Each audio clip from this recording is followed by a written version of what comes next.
Yeah, you could record to the cloud and then send me the link. And what I'll do is I'll post it on YouTube. Okay, perfect. Okay. Sounds good. All right, so I think we are recording now. So let's get started. So today I'm going to give you a tutorial on Rhino, and I'm going to walk you through basically how to produce different elements in this drawing here with a list of about 20 different commands. So it's not a lot, and maybe you don't even know what command means yet. I'll get into all that. So it's just the basics, and with these basics, you'll be able to do a lot of the 3D modeling and massing we're kind of expecting for this project. But before I get into that tutorial, I just want to give you a little bit about the background or the introduction to Rhino.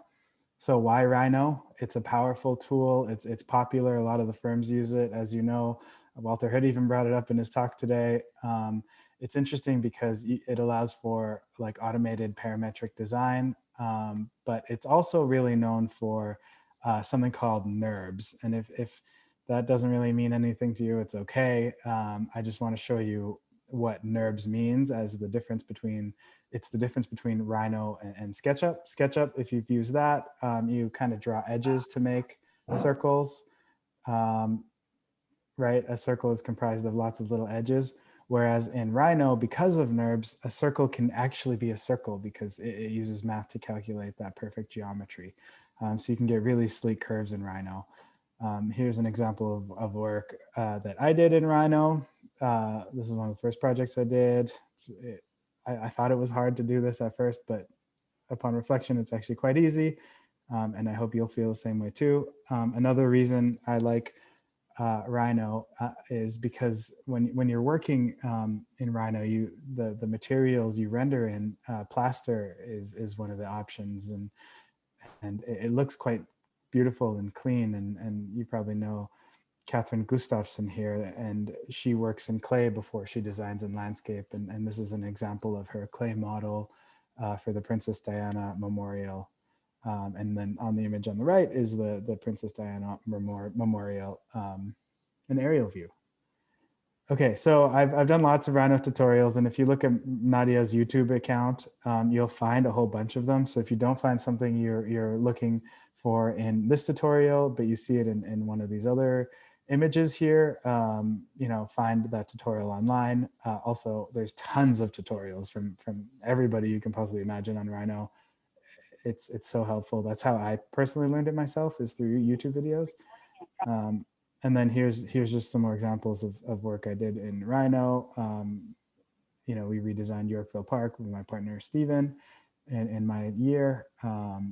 Here's an example of some work Kara, the other TA, has done. And this is actually really, really cool because she produced this exploded axonometric drawing here in Rhino. So she had this base image, and she took each of the layers out and kind of rendered them with photographs and all of that to communicate the different layers in the landscape.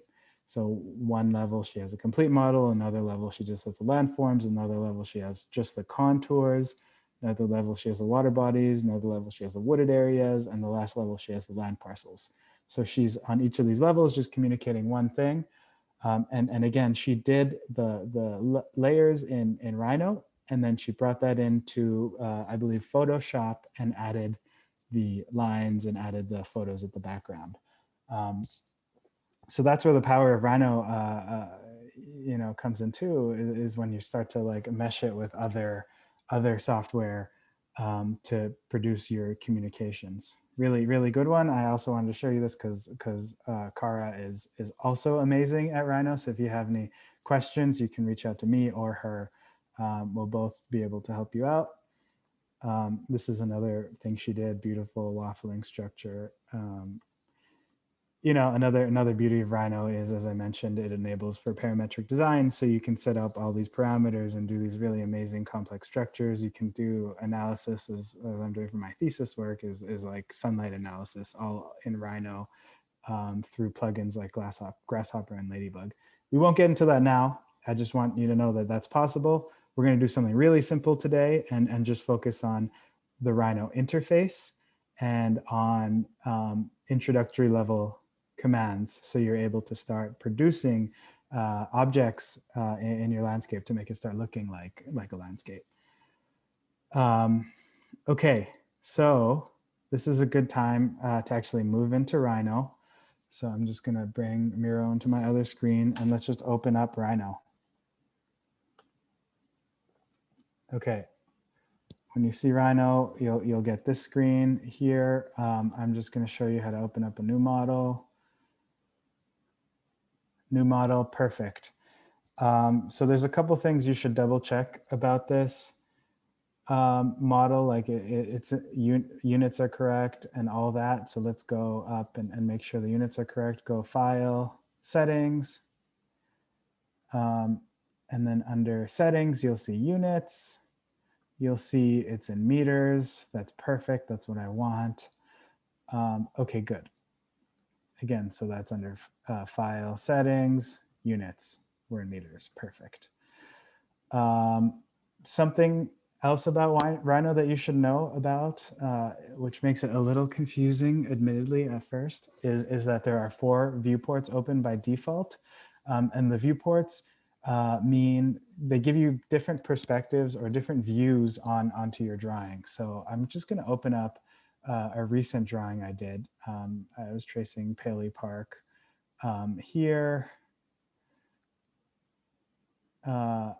And as you can see in these views, they give me different kind of perspectives on my drawing. So this one's parallel perspective right now. There's nothing here, but if I type into the command line again, so Rhino is a command line tool. So anytime you want to do something, there's a button for it, but also you can type something into the command line. So I want to zoom. I type in zoom. And then I type in, see all these different options that are available after you type in zoom up here in the top left. It says all dynamic extents. I just want to zoom to extents. So here in my top view, now I have the entire extent of my drawing in this top view, right? And that's what it looks like from above.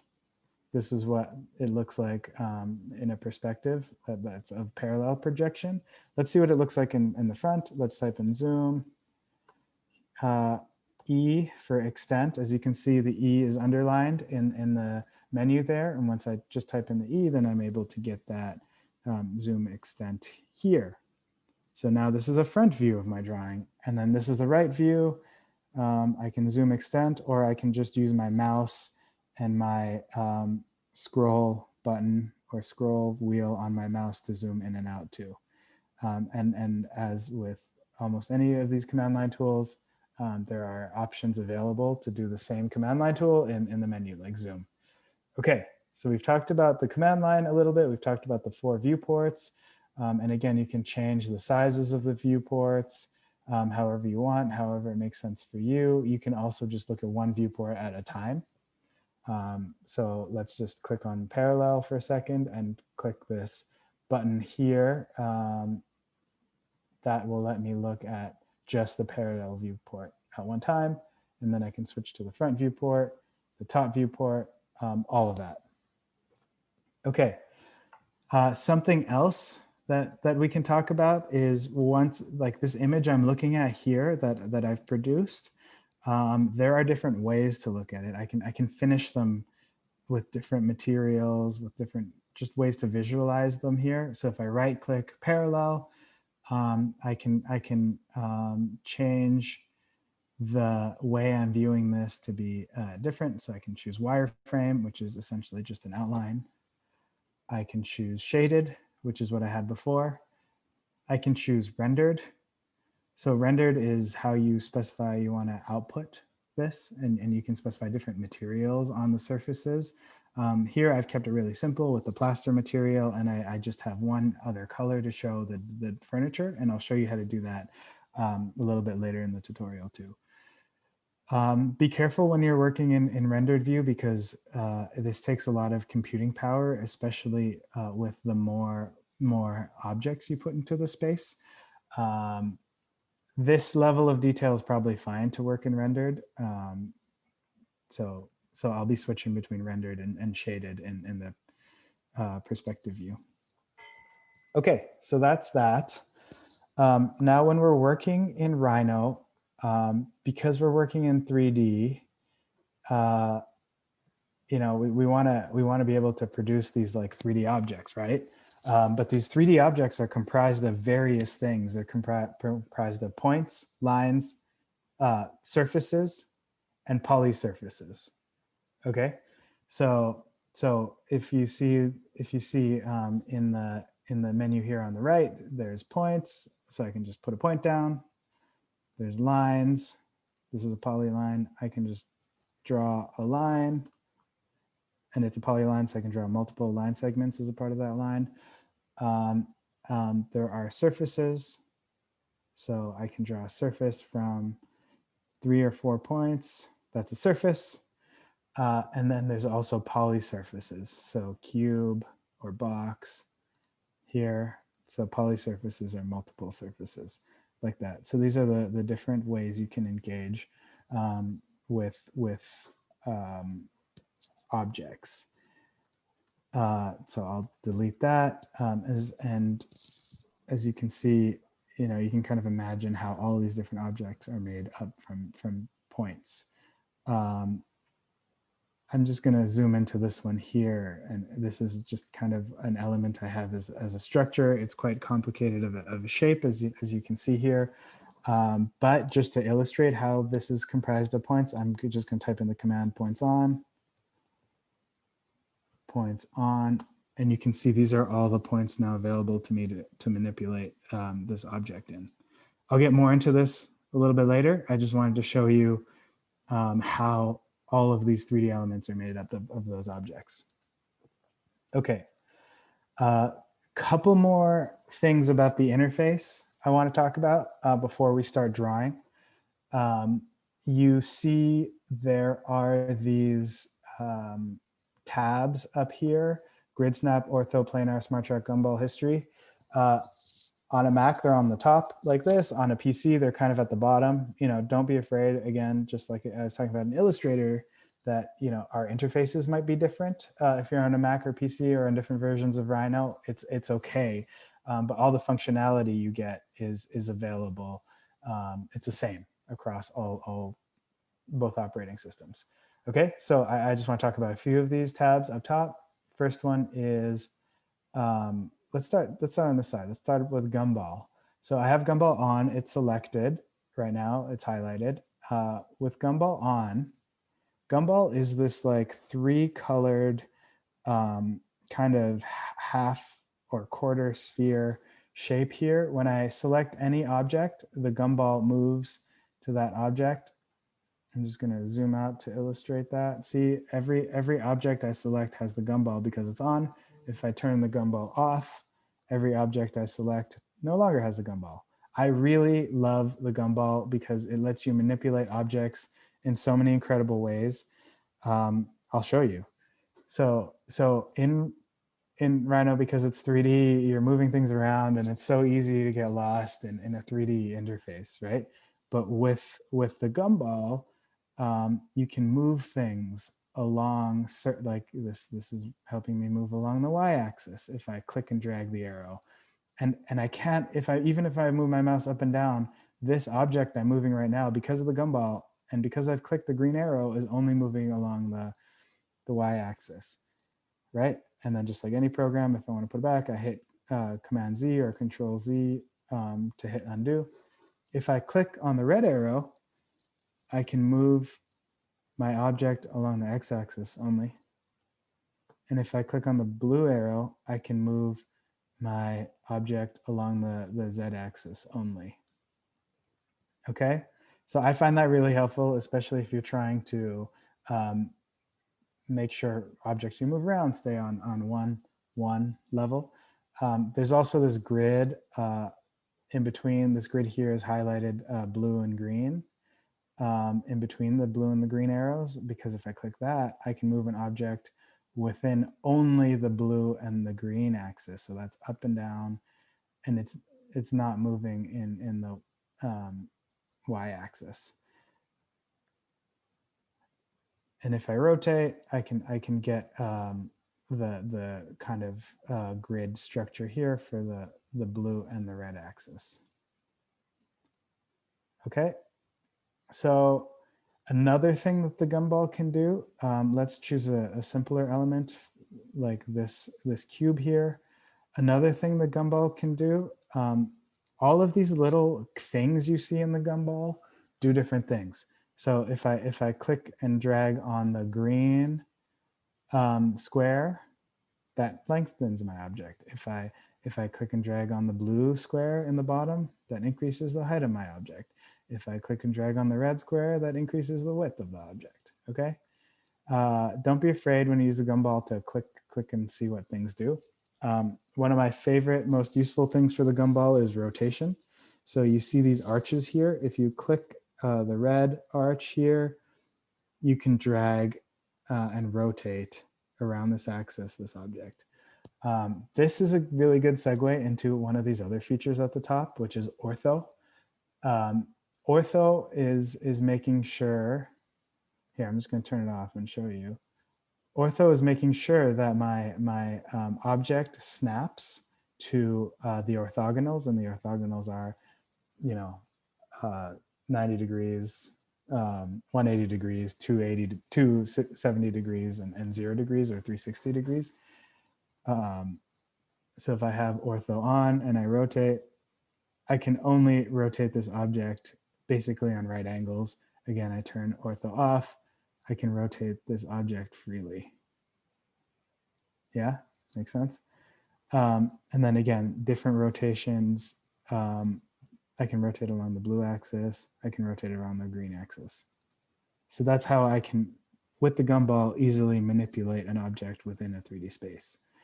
It's quite brilliant how Rhino did this, because a lot of other 3D software does not have this, and it's a little bit harder to use for that reason, I think. Okay, I hit Control Z to put that thing back. Great. Okay, so I talked about the gumball. I talked about Ortho.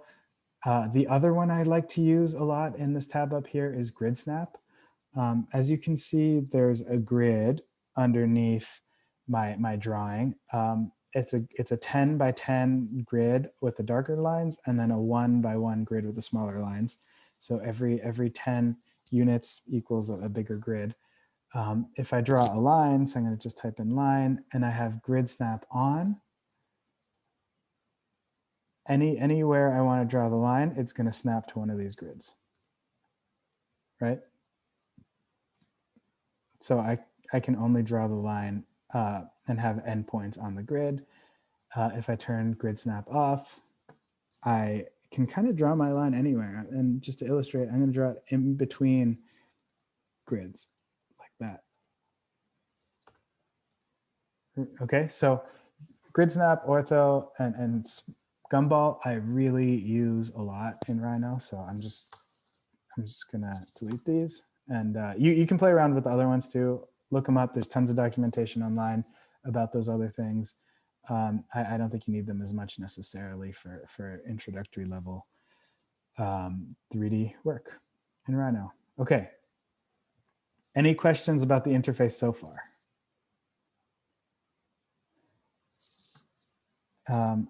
Okay, feel free to interrupt if you guys have any questions. I don't see any of you here, so I don't know if you are getting it or not. But I did also want to say that Rhino does things, it feels like Rhino does things differently than a lot of other software that we've used so far. But if you start to use AutoCAD, you'll realize that there's a lot of crossover between Rhino and AutoCAD. Even there's a little bit of crossover between SketchUp and Rhino. If you feel like this is a lot right now, it's simply because it's new, right? So I felt the same way when I first started using it. And I used it not even every day, but when I did use it, I just sat there for a couple hours and just followed tutorials and just figured it out. And I'd say after using it for about like 10 or 15 hours, I got a really good hang of it to be able to start to manipulate objects. Like at this point, I wouldn't even say I've used Rhino for more than like 100 hours or something. Like, I don't know if that sounds like a lot or not, or what to you, but what I'm saying is there's a big learning curve up front, but you quickly get over it. And Rhino starts feeling like this really powerful tool once you figure out how to get the bricks off your hand and actually use the tool.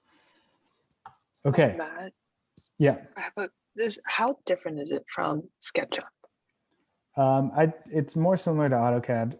Rhino's more similar to AutoCAD than SketchUp. SketchUp definitely is a little bit easier up front, but it's, I think, far less powerful. So I do recommend you do use Rhino for your 3D modeling. And it's becoming increasingly popular with the firms too. A lot of firms are kind of, while they may have used SketchUp a lot more in the past, Rhino's just been made so accessible to them recently that, you know, people are using Rhino more and more. So yeah, it's good to learn both though. I'll say that too. I'm just going to intervene there quickly. Yeah, SketchUp and Rhino both are good to learn, but Rhino, a lot of firms, you know, especially more, I guess prestigious firms like Walter Hood and all those guys are using Rhino because they teach it more at Harvard and the University of Pennsylvania and all these places. So, but you can interchange. So for example, you can export it as an OBJ file or a 3ds file and bring a Rhino file into SketchUp or vice versa.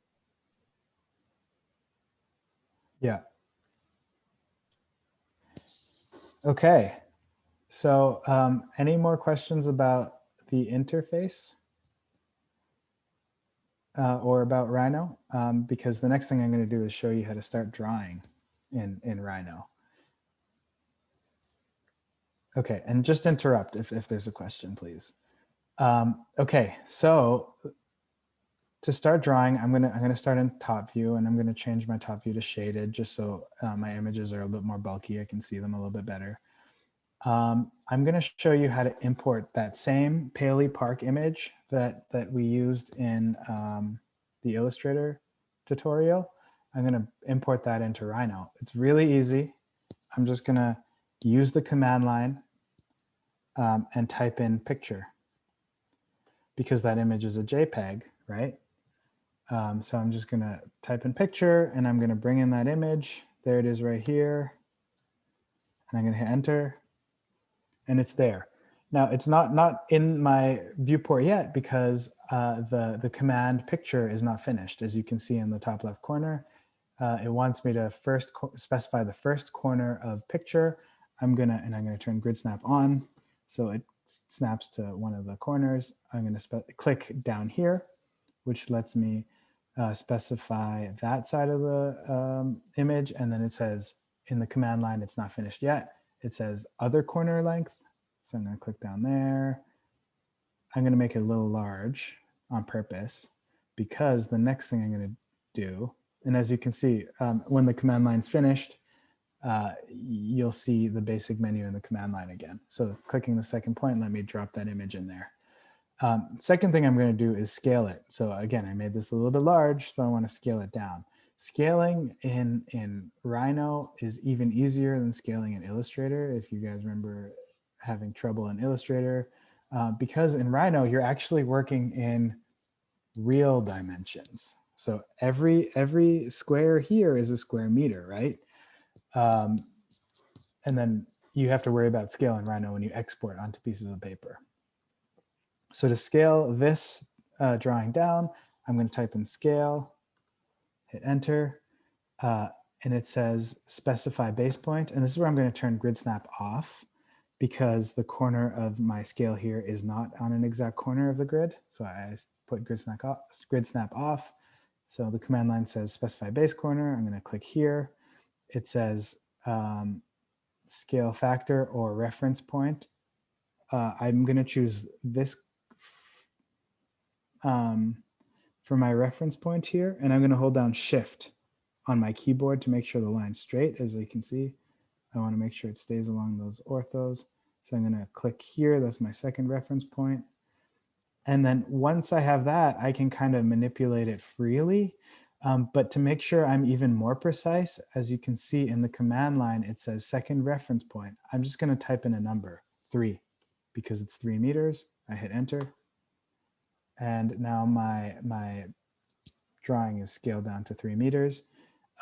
It roughly looks like 3 meters based on the grids I'm seeing on my screen. But if I want to be sure and double check this, I can type in dimension or distance. And then I click the first point for the distance and the second point for the distance. And it says, okay, about 3.1 meters. So it's about right. So that's great. So I've scaled this image. And again, with the gumball, I can move it anywhere I want to. Okay, so now that my image is to scale, I'm going to make sure it's in the right layer. So just like Illustrator uses layers, and just like you'll see AutoCAD uses layers, Rhino uses layers too. It's a great way to manage all the objects you have in your folder, in your documents. So this object up here, you can see I'm in my property settings. It says there's different tabs here. The first tab is property objects. So for the object I have selected, it tells you all the properties about that object. AutoCAD has properties too. You'll see that. This object is in layer line work. Okay, it's in the wrong layer. I want to make sure it's in the right layer. And the right layer is base map. So I'm going to put this layer into base map. And as you can see, it disappeared because my layer down here, base map, does not have the light bulb icon selected. I click the light bulb icon to hide it and unhide it. But as you can see there, it's now back. And my base map is in the base map layer, which is great. There might be a few of them here. I'm just going to delete them. I only want the one. Okay, great.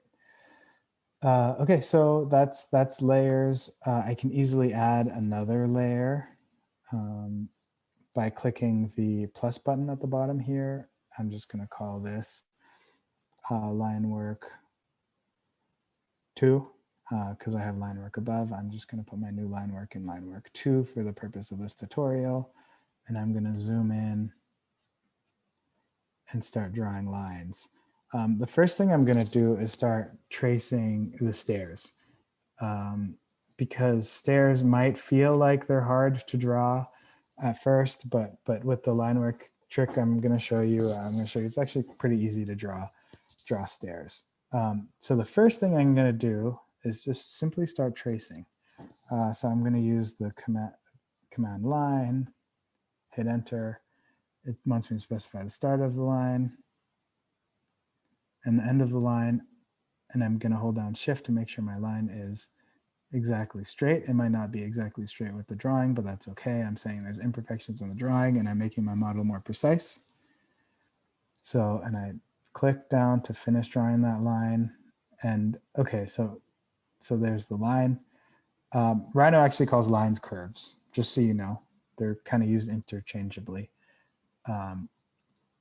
So there's my curve. And then now I want to draw another line over here. And I can do that manually, or I can be a lot more precise and use the command offset. So I want to offset this line by a specific distance. So each of my stairs are a specific distance apart. So let's type in distance and figure out what that distance is. Hit enter, click my first line, click my second line. Okay, it's about 0.4 meters or 40 centimeters. That makes sense. So I select my line. If there are multiple objects on top of each other in Rhino, you'll see Rhino gives you this menu, which shows all the objects you could possibly want that you clicked on. I want curve, so that's why I'm choosing that one. I have my curve selected. I'm going to type in offset. So offset lets me offset that curve by a specific distance. Here I have it set at 0.39, and I'm actually going to keep it at that. Okay, I'm going to do it again. Click my curve. If I want to repeat the same command as I did previously, I just simply hit spacebar, and that reproduces the same command. As you can see, offset is in my menu on the left. Do it again. Hit spacebar, offset again. there you go. As you can see now, I have four lines or curves that represent the borders of my stairs. I'm going to type in line again, and I'm going to draw the sides. I'm going to hit spacebar, which gives me the line tool again, because that's the last tool I used, and I'm going to draw this side.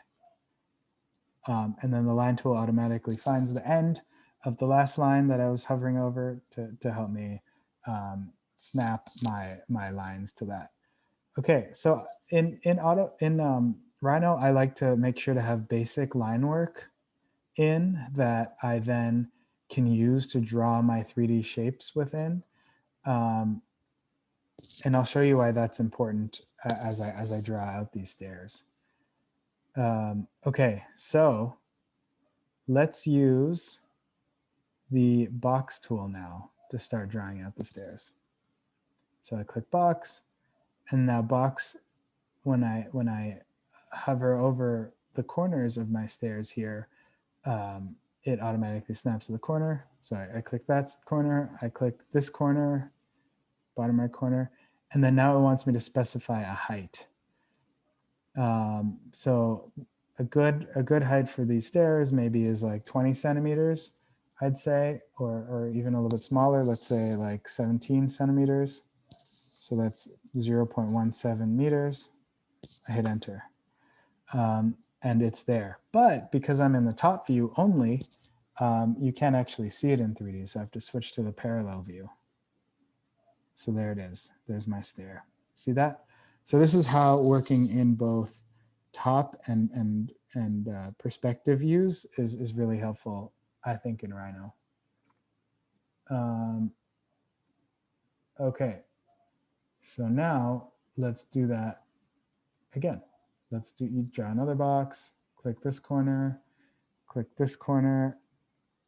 then now 17 plus 17 is 34.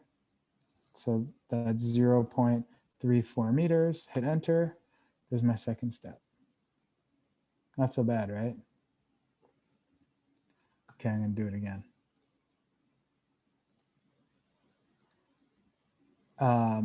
To make math easy, I'm just going to put it to that level, and then you can hit this.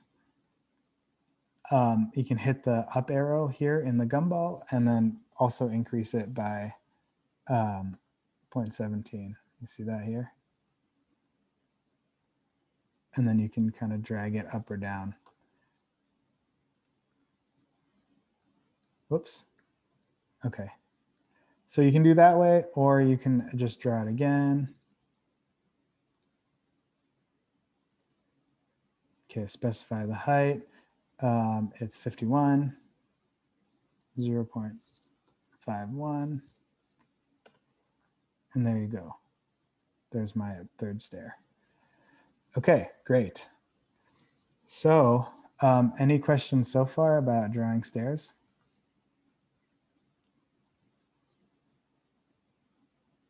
That wasn't so bad, right? Like once you started figuring it out. Oh, I wanted to show you the difference between just drawing these shapes freely and drawing them within the line work I did. So if I draw these stairs freely, it's pretty hard to like line up everything exactly the right distance or height and all that. So by using the line work that I was doing by tracing the existing line work, I was able to use that as parameters to put my 3D shapes into. Does that make sense? I hope so. That's great, Matt. Thank you for precision. You were doing yeah, it for precision. Yes. Yeah. Okay, so as you can see, these 3D objects are in the line work layer. I don't want them in the line work layer. I want them in the surfaces layer, so I can just move them simply by changing the layer in the object. And I want to be working in surfaces by default now. So I click surfaces. This blue little circle here shows up when I click the little empty dot beside surfaces. Now everything I draw is within that surface. So I definitely recommend drawing within the correct layer first. It's easier to do that than moving things around different layers. Okay, so I'm just going to bring Miro again.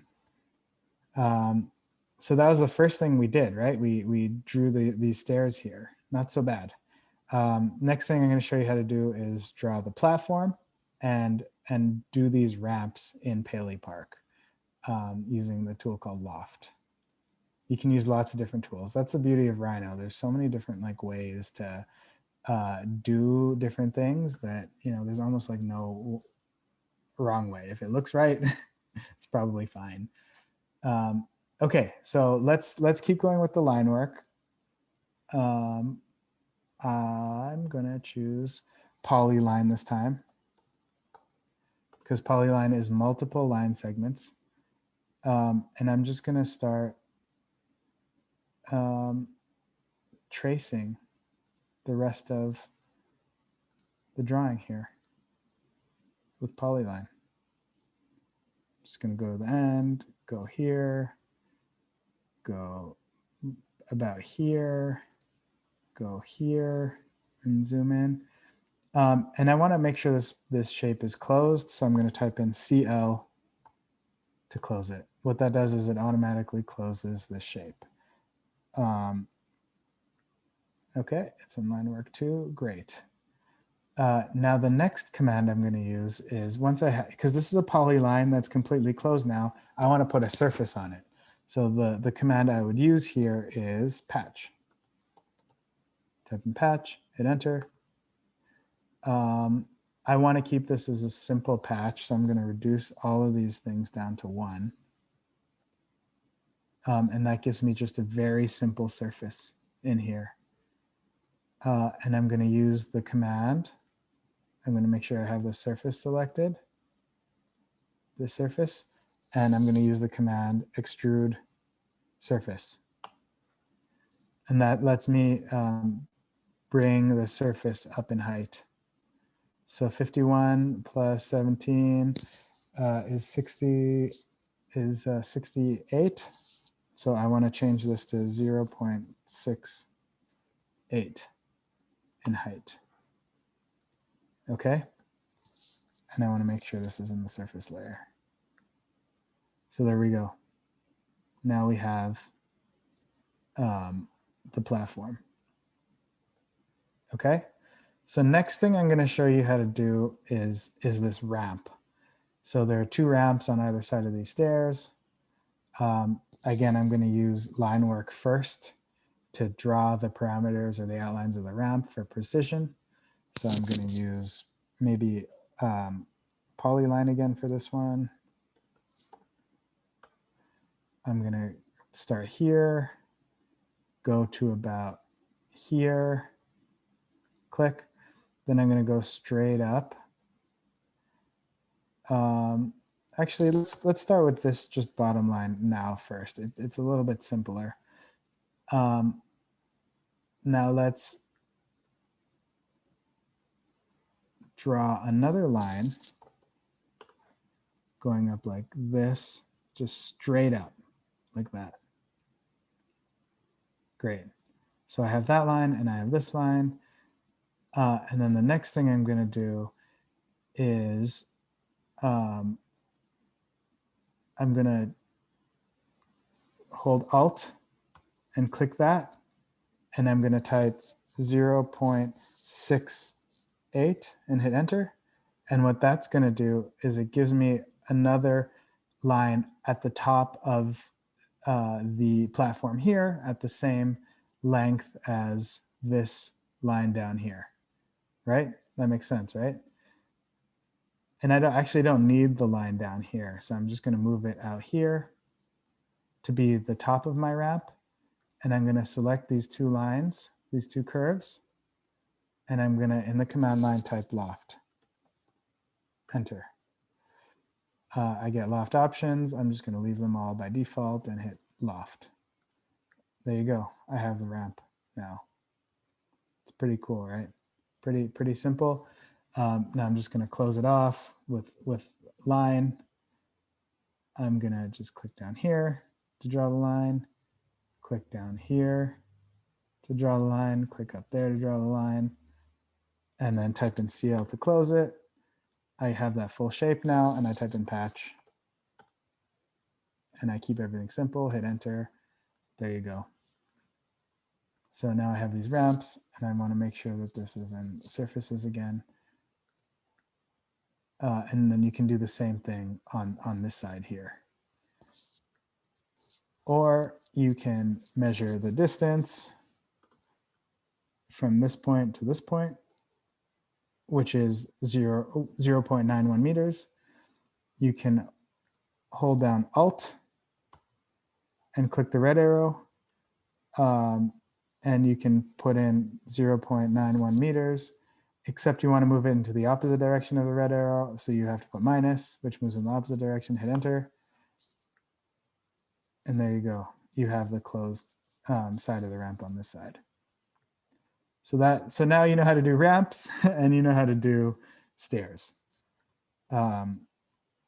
It's kind of a lot, again, just watching, but as you start using it, you can start to do all these things, and it's quite powerful, right? You can see now how quickly you're able to produce a landscape in 3D, right? So that's that. The next thing I wanted to show you how to do, let's open up Miro again. So we got the stairs, we got the ramps. Let's draw these buildings in, or these gatehouses. So by the way, these are the two most complicated things I showed you how to do, I think, the stairs and the ramps. Everything else is much easier. Let's draw the gatehouses in. So this is cube or box. I'm just going to draw this more freely. I'm specifying the 3 corners of a box, put that there, make sure that's in surfaces. There you go, I have my gatehouse. Like, how easy is that? Okay. So that's that. What else should we do next? Let's do these buildings here, because the buildings are very similar to the gatehouses, right? They're just almost these like really simple blocks. But in these buildings, I've in some of them carved out little windows and doors, and in other ones I have these A-frame peaked roofs. In your drawings of your parks, you're going to want to show the context around these parks sometimes. So it is helpful to know how to model buildings in 3D. Okay, so I'm just going to zoom out a little bit and do this on the side. But I think, I'm not going to keep tracing these Paley Park here, because I think you know how to keep using the line tool, the offset tool, and all that to trace. So just do that. I'll show you how to now move on to buildings. Okay, so I'll use the gumball here. I'll hold down Alt or Option on a Mac, and I'll drag on the red arrow, and Alt or Option, multiplies the image I have selected using the gumball. And I'm just gonna like make this bigger. Okay, I've just made it bigger. Next thing I'm gonna do, I'm gonna use a green arrow. I'm gonna hold on Alt and drag it, and I'm gonna make this smaller. So what I'm doing now is I'm essentially creating these little blocks that I'm going to use to subtract from the big block to produce the effective windows. Okay, I'm going to hold on Alt again, reproduce it. Now I'm going to select both of these, click the blue arrow, hold down Alt, reproduce it, do it one more time to reproduce it. So now I have 4 little blocks that I want to carve out of the big, 6 little blocks I want to carve out of the big block. I click here and I type in Boolean Difference. The hardest part of this command is remembering the name, Boolean Difference. It's kind of a funny way to think about it. It's quite mathy, but here we are. Select polysurfaces to subtract with. So I want to select all of these ones, and I'm holding down Shift to multi-select, and I hit Enter. And there you go. There's my shape. I've just subtracted the 6 little squares out of the big square.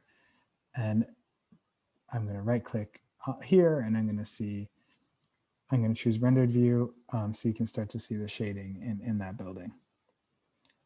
Same thing for doors, right? I'm just going to draw what can be a door. I'm going to use the gumball to push the door back into this shape, put it in the right spot.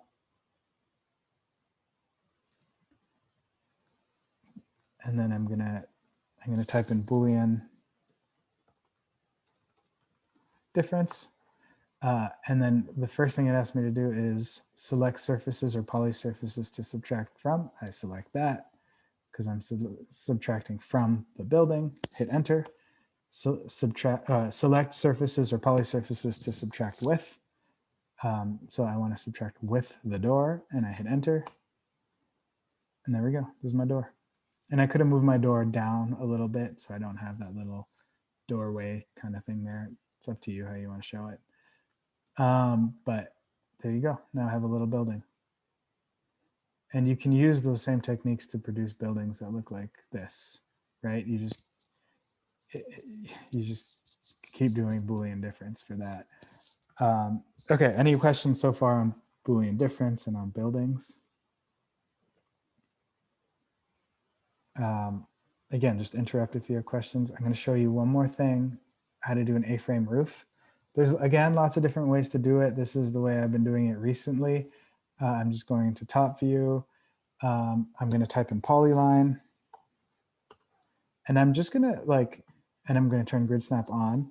I'm just going to draw like a 5-pointed thing that looks like a house with this.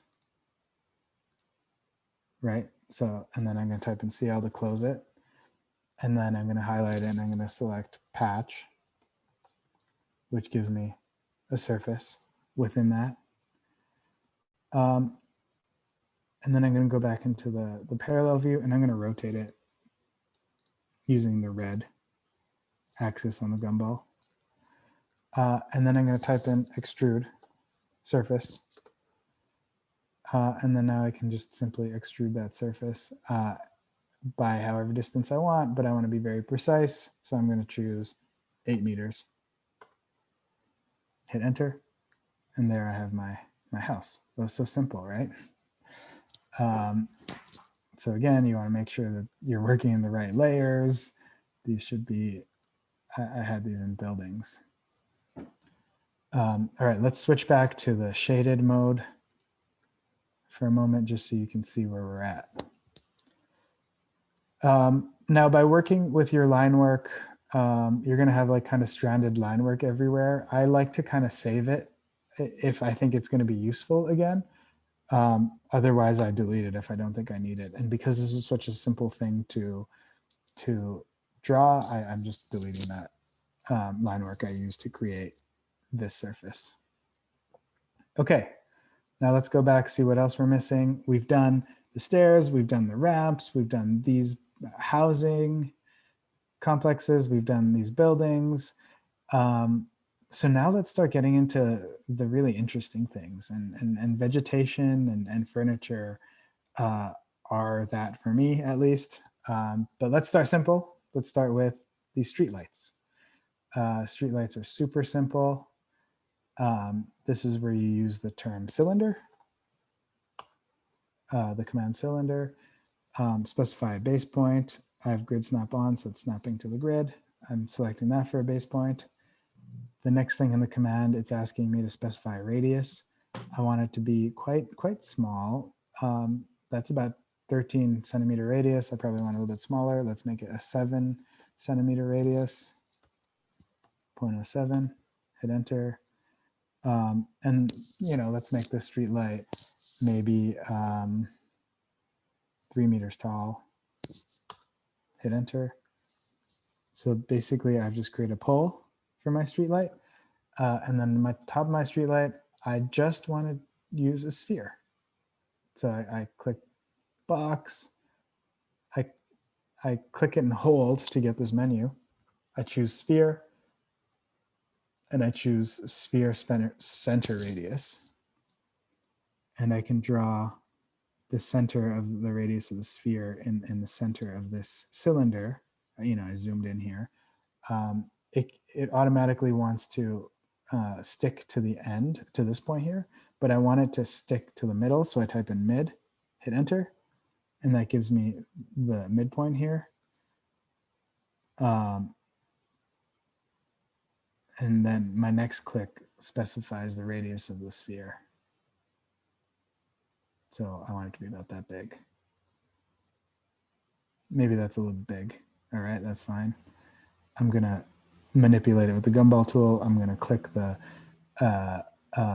square at the bottom. And again, because I'm not holding down Shift, it's manipulating in really weird ways.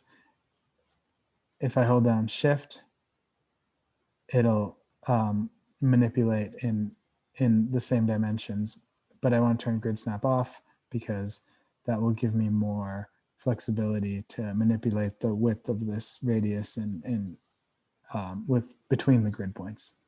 So I want it to be about that size. Actually, let's make it a little smaller. Hold on Shift again. There we go. So there is my street lamp. And again, I'll put this into the furnishings layer. There we go. I'm going to group this also. So I type in group, hit enter. That means both of the sphere and the cylinder are now in one group. And when I manipulate them, at least their location, and when I click it, they come as a package. Okay, I'm going to do something else really cool with this street light because, often you don't see street lights by themselves. You see them in a row. So I'm going to show you how to produce that row. So I'm going to use the command array, hit enter. How many do you want in the X direction? Let's just do one in the X direction, but let's do 6 in the Y direction and none in the Z direction. Remember, the Z direction is up and down. So I don't want this street light to be reproduced up and down, just in the Y direction. Hit enter, hit reference point. I'm just going to click at the base of the street lamp, and I get to specify a second reference point where I want the street lights to be reproduced. When they're kind of in pink outlines, the last thing I have to do is hit enter to get them to Rhino to make them all. So that's how I use array now to produce the same object multiple times. So you can use this command to reproduce streetlights or trees or benches along specific walkways or streets, stuff like that. The other thing you can do is use the same sphere and the cone technique to create these lollipop-like trees, right? So let me just do that really quickly. So I'm going to type in cylinder. I'm going to just draw a cylinder here, and then I'm going to type in sphere, and I'm going to draw a sphere here, mid.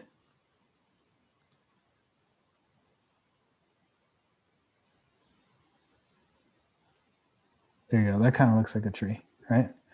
But not always. Trees don't always look like this. They're not always perfect lollipops unless they're perfectly pruned. And also these lollipop trees tend to take up a lot of space or volume in your models. So I like to encourage you to think about how you render your trees or create your trees in Rhino. I personally like to create mine, my deciduous trees in the winter, so you can really appreciate the architecture of the trees. I'm just going to show them in rendered view. Yeah, so if you get rid of the leaves and you show them simply by their branching structure, you can get away with showing more detail under the trees. Imagine if there was a whole canopy up here. You wouldn't be able to see anything through the canopy.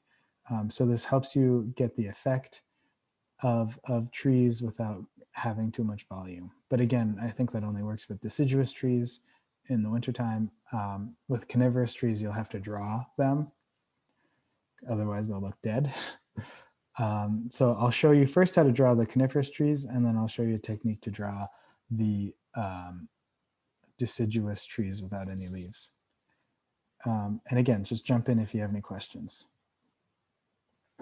But essentially, I'm going to do them in a very similar way to how I drew the streetlights and the lollipop tree, except instead of using spheres, I'm going to use pyramids for the coniferous tree. So let's type in pyramid. So once I type in pyramid into the command line, it's asking me a bunch of different things. It first wants a point for me to start the pyramid at. It wants me to specify another corner of the pyramid, which helps me get, like, I guess, the radius. And then you can see here, there's a number of sides thing. I want my pyramid to have 6 sides, but if I change that number to 3, I can have a 3-sided pyramid. I think for evergreens, though, my evergreens, I like 6 sides. So I click that, and it wants me to specify the end of the pyramid. I'm just going to put it here. And actually, sometimes in rendered view, you know, I find if I'm working all in white, it's sometimes things are hard to see, so I'll switch back to shaded. Okay, here is the first base of my evergreen tree. I want to just use the gumball again. I'm going to hold down Option, and I'm going to click on the blue arrow and drag it up and to reproduce the second tier of the evergreen tree. And I'm going to use the squares on the side to make them smaller. I'm going to hold down Shift to make sure this image is manipulated in the same height, width, and length. Great. I'm going to do that again. Hold down Alt to reproduce the top tier of the tree, and hold down Shift and the red. I'm going to use the red square to change the width, height, and length. So now I have all 3 layers of my evergreen. The other thing I can do is I can rotate the tiers so it's not, you know, they're not all perfectly aligned. This makes it look a little bit more natural. And then the last thing I want to do is put kind of a base through the trees.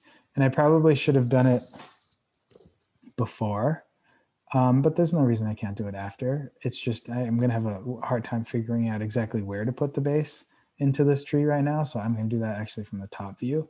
So I'm going to find my evergreen tree. This looks like it. I'm going to type in, I'm going to choose cylinder, base of the cylinder here in the center of the tree. Width of the cylinder, I'm going to make it about that wide. And then I'm going to go back to my parallel view. And I'm going to go click here to specify the bottom of the tree. And I'm going to use the gumball to push that back down. So there you go. Now I have an evergreen tree. Great. So I'm going to group that too. And I'm going to use array to do something really cool. So I'm going to type in array once I have the tree selected. Number in the X direction. Let's do 10. Number in the Y direction. Let's also do 10. Number in the Z direction. Let's keep it at 1. We only want 1 row of trees in the Z direction. Specify base point, base of this tree. And as you can see, it wants me to specify the second point, but it's also helping me visualize how and where the trees are going to be in my space. So clicks lets me accept that. Hitting enter lets me accept that spacing. And then I get all the trees here. So this is helpful if you have like a row of trees or a grid of trees. I know some of the parks in Paris have this. I know Yorkville Park has this too. Maybe you want to use that tool. Maybe you don't. Maybe you want to render them manually. That's fine too. Okay, so I've showed you how to draw 2 different trees. I'm going to show you how to draw a 3rd tree now. My favorite ones, these deciduous trees. I think deciduous trees are amazing and beautiful because they're architecture and they're all different. The the ones in Paley Park are honey locusts, and they're so slender and upright, and that's why I rendered these trees as very like slender and upright. So I'll show you how to do that.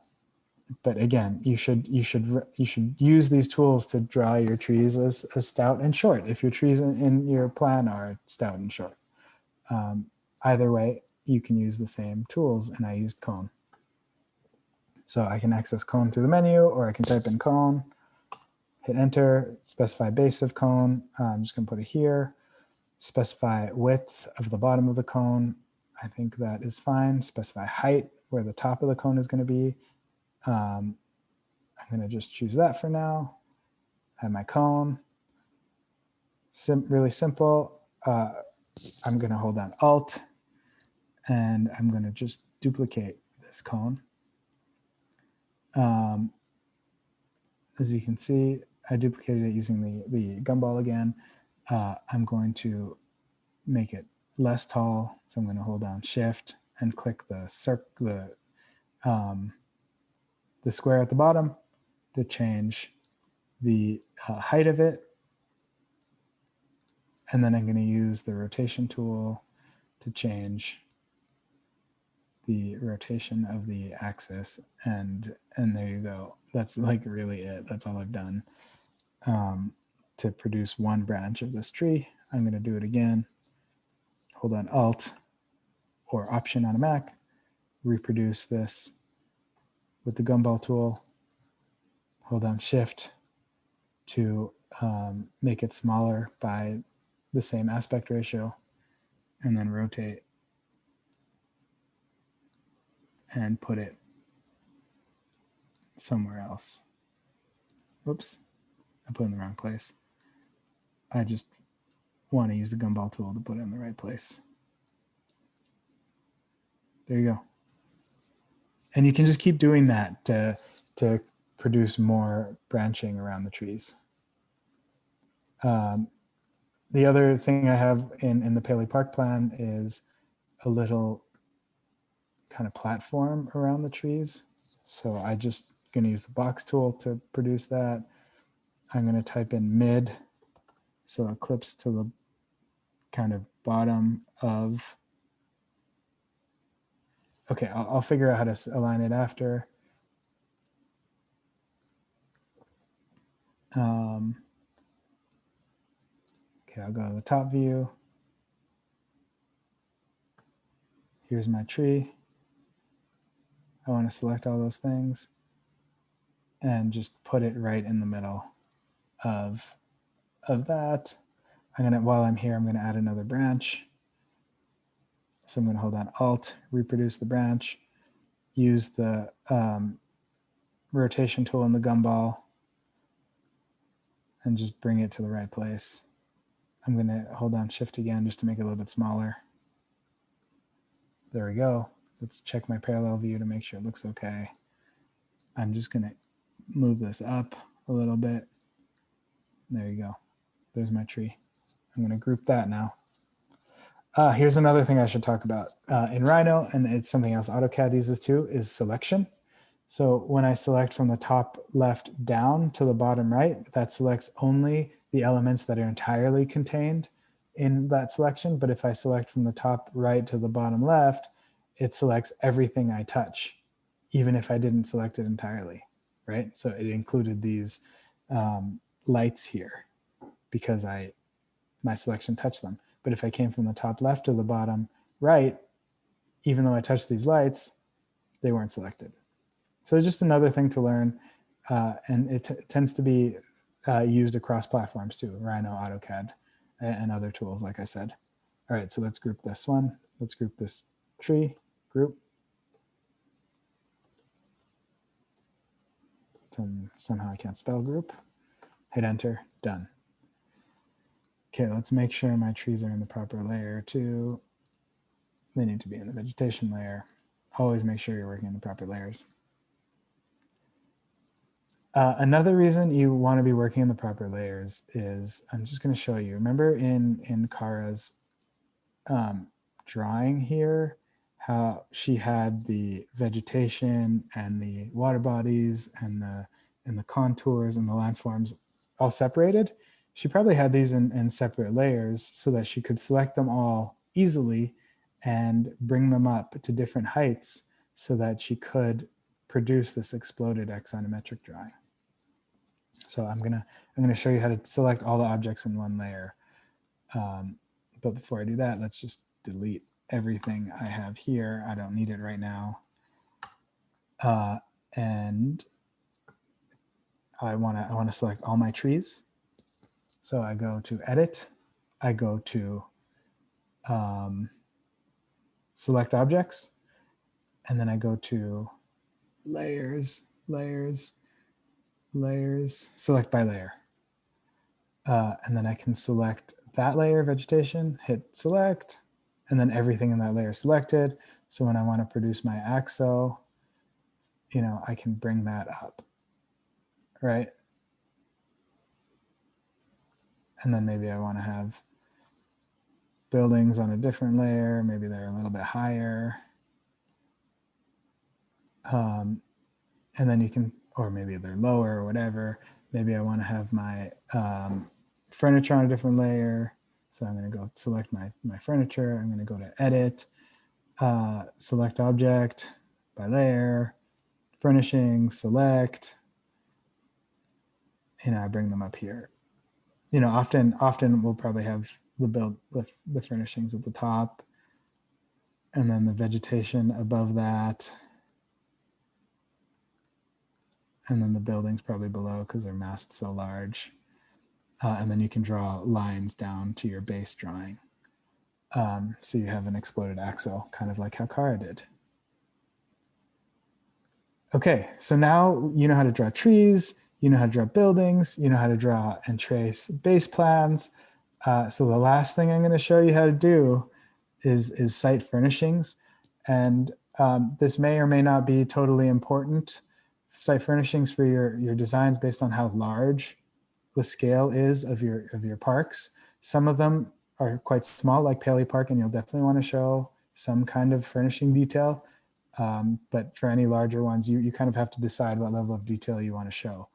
But anyway, how I'm going to show you how to do all these little furnishings, you're going to be able to use the commands I show you to produce a lot of other things in your drawings too. So let's start really simple. Let's start with these bike racks here. And imagine these are bike racks, but you can use the same effect to create an archway. For example, I know there's one in Yorkville Park where there's this kind of covered archway. So maybe you want to use the same effect for what I'm using used to produce bike racks as you might use for a covered archway. Okay, let's do that first. How are we with time, Nadia? Do we want to take a break or should I just plow through this? Let's just finish it up. We could close it up. Like you'll be done in 10 minutes, right? Yeah. Okay, so let's finish that up and then we could do the questions offline. Like you can stop recording for questions. Okay, sounds good. Okay, so for the archway, I'm going to keep it simple and I'll draw it the same way that I drew my house. So I'll go into top view. I'm going to type in polyline. And I'm gonna have grid snap on, and I'm just gonna draw my archway within the grid like this. And I'm gonna type in CL to close the shape. I'm gonna select my outline, and I'm gonna type in patch. Patch creates a surface within that shape. And then I'm gonna go to my perspective view. I'm going to find that shape and I'm going to rotate it with the red. Oops. I want to take my surface and I want to rotate my surface. I'm going to hold down Shift to make sure it rotates up and down. I'm going to delete the outline. I don't need it anymore. And I'm going to hit Extrude Surface, and I'm just going to extrude it by 1 meter. And there you go. I have my archway. So simple. And I'm going to type in array I want not 1 in the X direction, 10 in the Y direction, and 1 in the Z direction. I'm going to click to specify a base point. I'm going to click to specify the distancing between all the array objects that I'm creating. I'm going to hit enter. And there you go.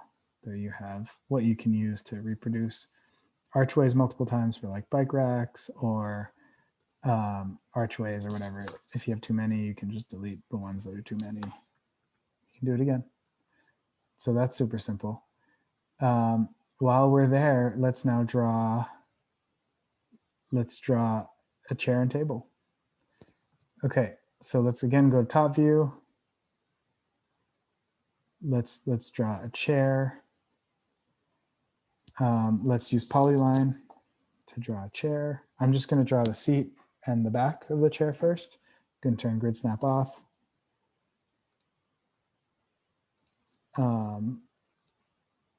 So I'm just drawing the chair in profile, if you can imagine. And I'm drawing it extra large to visualize, but you're going to draw it to the right dimensions. I'm going to type in close. I'm going to select it. I'm going to type in patch. OK. I just hit OK. I'm going to go to parallel, zoom out, find the object I created. I'm going to rotate it. Hold down Shift. Oops, that was the outline. I don't want the outline. Let's delete that. I just want the surface that I created. In the Gumball, I'm going to rotate it. Oops, sorry. Sometimes when you can't see the whole Gumball rotation thing, I accidentally don't click it. I'm going to hold down Shift to make sure that it aligns 90 degrees, and I'm going to hit Extrude. So by the way, in Extrude, I have solid selected. Solid, if I don't have solid selected, like you will have by default, you won't have solid selected. You see how your surface is not a solid, right? You see how you can see into it.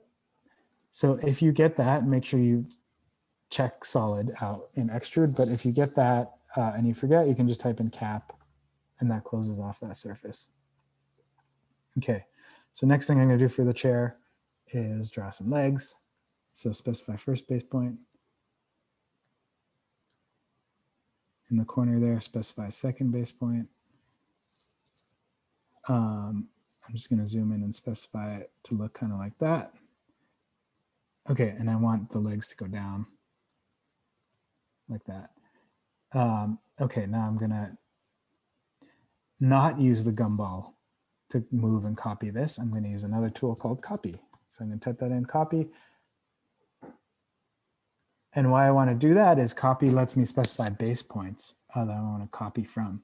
So I want to copy from this corner of the chair leg, and I want to put that corner of the chair leg here, right? And I want to put this corner of the chair leg here. And I want to put this corner of the chair leg. So, you know, I'd like to use this as a reference point. So I'm going to just hit enter, and I'm going to copy again. And I'm going to use this corner now as the base point to copy this image, the object over to the corner here, and hit enter. So now I have 4 legs for my chair. I'm not going to do the table because you can imagine how to do the table. You just do it with a chair without a back. But I am going to show you how you can just group this and reproduce this. Again, you just hold down Alt and you can reproduce this chair multiple times. You can rotate it with the Gumball, hold down Alt to, or hold down Shift to rotate it at 90-degree angles, and then put it wherever you want. I'm gonna, so you can see they're on different levels. You just have to bring them to the same level. Okay. All right, let's delete that. So now you know how to do chairs. Sometimes when you're in 3D, you get a little bit lost. So just type in zoom, E for extent, so you can see where you are. You can see where all your drawings are, zoom extent. Okay, so we have that. Now, there's two more things I want to show you how to create. These kind of more fluid, curvy chairs, and this fun little sculpture here. I just have it kind of as public art, but you can use these commands to create these freeform shapes however you like. Okay, first let's show you how to make chairs like this.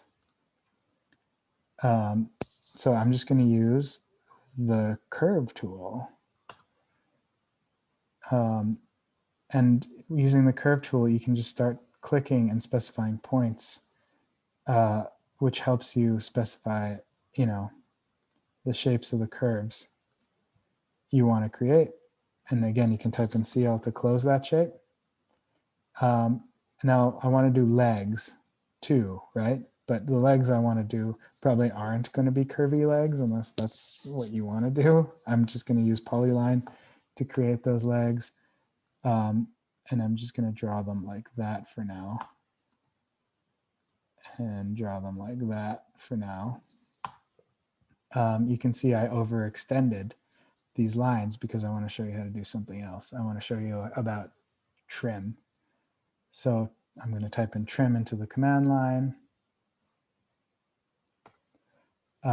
Select cutting objects. So this is the object that you want me to cut my lines by. My cutting object is this curve here. Hit enter. Select objects to trim.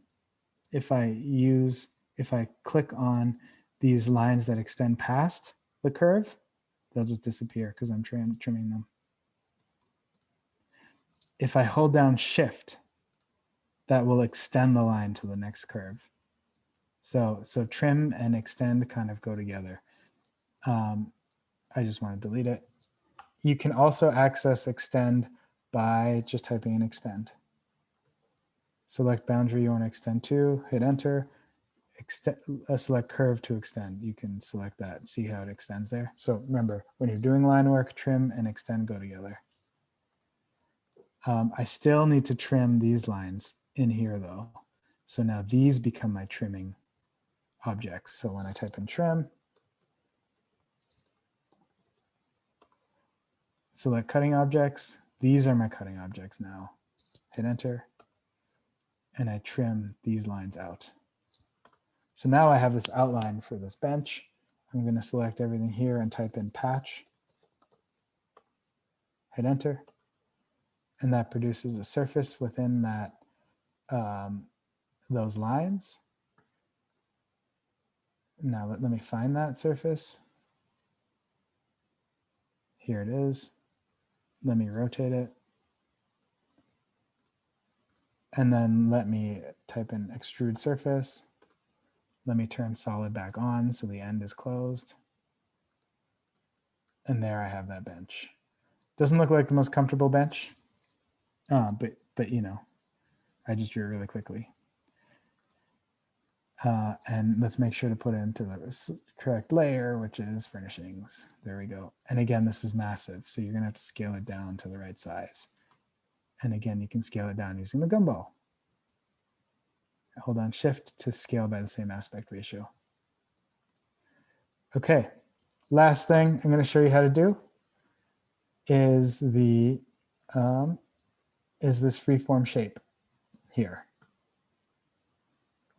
So we're going to start with a sphere. Okay, so let's start with a sphere. Let's just draw a sphere, specify first point, specify second point. There we go. There's my sphere. This is where I get points now in Rhino. I can just say points on. And now I can manipulate this sphere by those points using Gumball. But it's a little coarse. Like the image I have here is a little like smoother and it's just a little nicer, right? This is coarse. It's because there are not that many points that I can manipulate this object with. So I can actually rebuild this sphere with even more points. I'm going to type in rebuild. Hit enter. Select curves I want to rebuild. or extrusions or surfaces. I want to rebuild the sphere, hit enter. And I can actually specify how many points in each axis I want there to be on this surface. And let's just say 20 by 20. Hit enter. There you go. Now I have this kind of globe of points that I can manipulate. But before I do that, let's just shrink one axis a little bit so it looks more like what I have. Right? That's what I have. I'm going to rotate it. Whoops. I'm going to rotate it in this direction. And then I already moved those points, but you can see, like, what if I just select these points and bring them in?